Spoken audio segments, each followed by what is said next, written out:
ادع إلى سبيل ربك بالحكمة والموعظة الحسنة وجادلهم بالتي هي أحسن إن ربك هو أعلم بمن ضل عن سبيله وهو أعلم بالمهتدين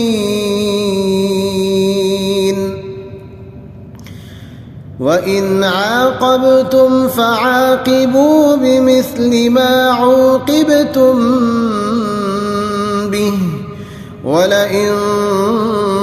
صبرتم لهو خير للصابرين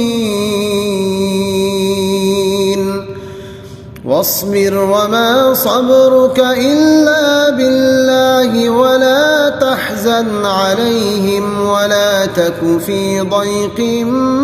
مما يمكرون إن الله مع الذين اتقوا والذين هم محسنون.